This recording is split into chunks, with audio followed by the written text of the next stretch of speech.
entender qual é o caminho que faz a pessoa sair do anonimato, não necessariamente anonimato, mas sair de uma situação de escassez para começar a prosperar. Você é um cara que a tua mãe era faxineira, seu pai fazia o quê? Ele era funcionário público. Funcionário público, ou seja, você era um cara de classe média baixa, ou seja, deve ter iniciado a vida ali, estudou em escola pública.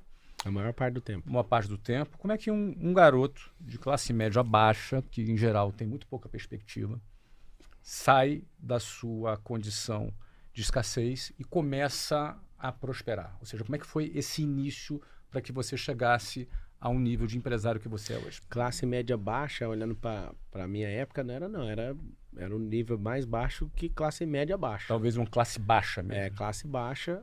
Quando eu estava chegando nos 18 anos, eu já estava próximo da classe média baixa. Não era miserável, ou seja, não passou fome. Não. Tá. Teu pai, como funcionário público, tinha um salário. E assim, meu pai, ele tinha um salário, mas a gente tinha uma vida muito difícil no começo. Então, quando eu estava ali com uns 16 para 18 anos com a família, porque eu casei aos 21, a gente tava na classe média baixa, né? Tendo carro, tendo isso e aquilo.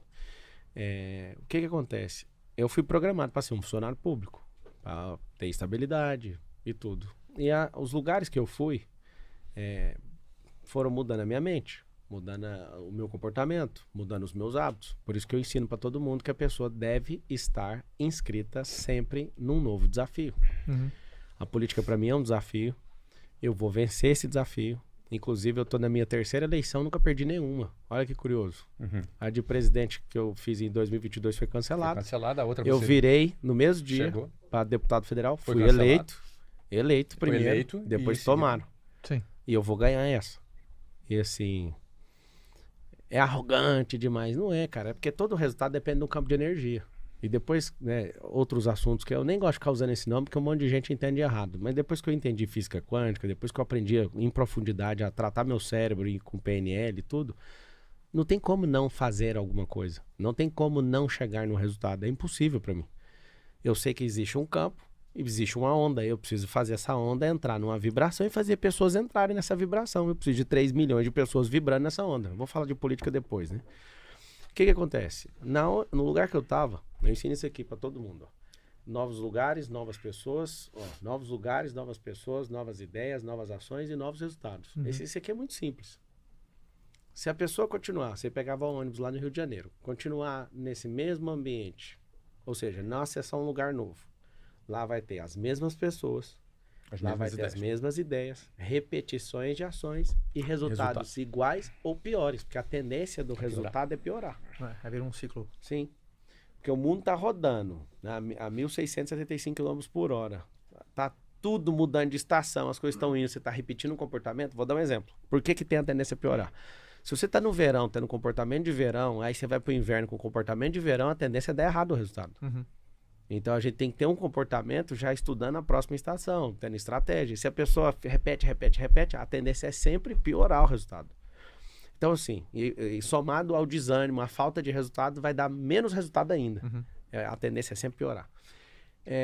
O que eu falo para vocês que mudou a minha realidade, primeiro foi a minha conversão ao evangelho. Com 9 anos de idade eu comecei a trabalhar, porque meu pai, ele era bem, eu vou usar o nome ignorante, mas não é ignorante, é alguém muito... Ignorante é falta de saber, ele é muito sabido. Mas ele era muito duro comigo, vou usar a expressão certa. Tá bom, duro. Pai, eu quero comprar um Tamagotchi. Aí meu pai falou assim, vai você trabalhar e comprar. Eu lembro de falar assim pra ele com 9 anos. Eu falei, eu tenho 9 anos. Tamagotchi era o... Aquele bonequinho japonês o bichinho que você ficava virtual? dando comidinha, senão ele morria. Lembro, cara, disso aí. Putz, a cara tirou do baú agora. E aí ele virou e falou, se vira. Ele tinha 9 anos. Eu morava em cima de uma relojaria. E aí eu tive a ideia de pegar umas madeiras no quintal e chegar cedo na rua 4 com a 9, no centro da cidade onde eu morava. E aí eu cheguei e fui colocando as madeiras, os cavaletes na porta assim dessa empresa e fui pondo até acabar as madeiras. Aí meu primeiro emprego não oficial foi vigiar carro. Eu lembro até hoje, acho que foi 18, foi alguma coisa, R$18 alguma coisa em centavos, mais ou menos. Eu em um dia de trabalho, levantei o dinheiro, fui no camelódromo, comprei o Tamagotchi e eu chorava, cara. Um dia de serviço. e mexia, e eu não vou deixar ninguém te matar, você vai comer direitinho, você dava banho nele, não sei se você lembra desse rolê. Uhum. Aí meu pai chegou, ele trabalhava na Assembleia Legislativa na época, ele chegou, o que é isso? Eu falei, meu filho, eu nunca esqueço desse combate ali, desse embate com meu pai, e eu falei, eu não vou deixar o senhor ver. E ele com muito orgulho, sabe, falou, poxa, que legal, né, e tal, e passou, e aí eu falei, eu consigo o que eu quiser, eu faço o que eu quiser. Meu pai é vivo. E ali eu percebi que eu conseguiria fazer o que eu quisesse mesmo. Porque em um dia eu consegui resolver um problema, fiquei orgulhoso. Meu pai respeitou aquele momento, e na hora que eu vi que ele me olhou diferente, como eu tava me sentindo um homem já com 9 anos. Uhum. Aí dali pra frente eu percebi, era eu que tinha que me virar mesmo. Então meu velho nunca deu essa, toma aqui. Eu não tenho recordação do meu pai falar, toma o dinheiro, faz isso aqui. Eu tive que fazer. A segunda virada de chave absurda mesmo foi a conversão ao evangelho nessa mesma data. Meus pais eram separados. E aí eu tava brincando na porta da igreja, eu vi o pastor lá falando, quem quer aceitar Jesus? Eu não sei o que explicar, assim, eu senti um negócio, fui lá na frente, aceitei, aí eu comecei a estudar a Bíblia pra caramba. Aí em 2 anos eu tava sendo batizado. Aí eu fui batizado. E aí, cara, eu pensei, eu não quero fazer outra coisa na vida a não ser pregar. Eu tenho recordação com 11 anos de idade, pregando na rua, brigando com os outros, sabe? Um negócio bem doido. E o que eu fiz? Comecei a estudar muito a Bíblia. Então, todos os princípios que eu carrego, eu aprendi na Bíblia. Então, aquilo mudou completamente a minha cabeça. Quando eu percebi que no ambiente da igreja eu era muito valorizado por saber a Bíblia, aí que eu estudava ainda mais. Então, tinha gincana, o cara era da hora, porque quando tinha gincana, eles colocaram os adultos, os caras de 40 anos, 50 anos de idade, todo mundo perdia pra mim. Então na gincana eu falava, não, Davi não fez isso aí não. E aí o povo, não é possível, como que um menino desse sabe? E aí a galera pesquisava, aquilo me deu um prazer tão grande de ter a recompensa em ter estudado, que eu virou terror em estudar a Bíblia. Então hoje assim, para discutir Bíblia comigo é um pouquinho complicado, sabe? Eu fiz teologia depois e sou leitor da palavra assim, absurda mesmo. Não sou doutor, mas eu sinto, né, que eu tenho um dom, assim, de mestre da palavra, de articular e, né, de ter uma interpretação, uma conexão bem forte com a palavra, desde pequeno. E aí, quando eu percebi que eu era valorizado no ambiente de igreja por saber a Bíblia e combater a galera que não estuda, porque geralmente o cristão ele não lê a Bíblia, né, ele tem esse problema. Ele ouve a fé cristã, a maior parte dela, no mundo inteiro, é pelo ouvir a pregação do outro, ouvir na música. Tem gente que tem fé pela letra da música, pra você ter uma noção. E não é ruim, não. Só não é consistente. O cristão tem que amar a palavra.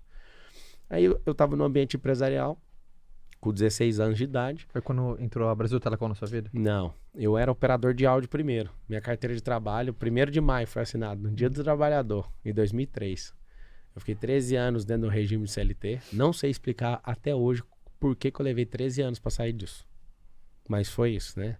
De 2003 a 2016 é a minha entrada, dia 1º de maio de 2003. Você saiu da CLT com qual idade? Foi em 2016. Deixa eu ver. 2016 eu sou de 87. 29. 2016, cara. Levou tempo, 13 anos. Levou, e até hoje eu não sei explicar por que eu fiz isso. Por que demorou tanto? Você ficou lá como operador de call center, foi então, crescendo. não, primeiro eu era Você operador de cresceu ali áudio. dentro. De áudio, né? Primeiro eu era operador de áudio. Aí depois de operar áudio, eu fui atendente de call center.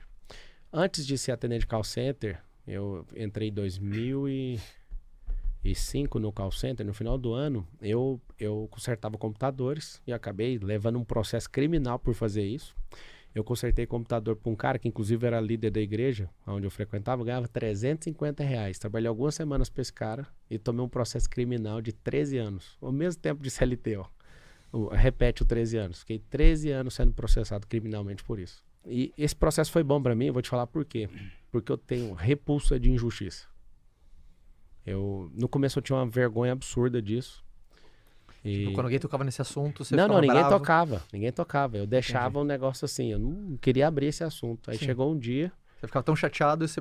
Não é que eu ficava chateado. É assim, ó, quando aconteceu, eu cheguei na faculdade e contei pra todo mundo. Tinha 70 alunos, ninguém deu moral, aquilo ali, beleza. Aí um senhor que tava sentado do meu lado falou, as pessoas vão te desvalorizar por isso, não fica falando disso pra ninguém, não. Eu falei, mas por quê?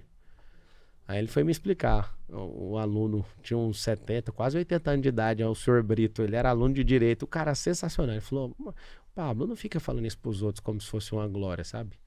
Aí dali pra frente eu falei, nunca mais vou tocar nesse assunto. Aí eu acho que em 2020 alguém na internet se levantou e falou, o que o Marçal fez na vida? Aí eu senti uma libertação. Eu falei, agora eu vou falar disso e quero sair fora dessa coisa na minha vida, né?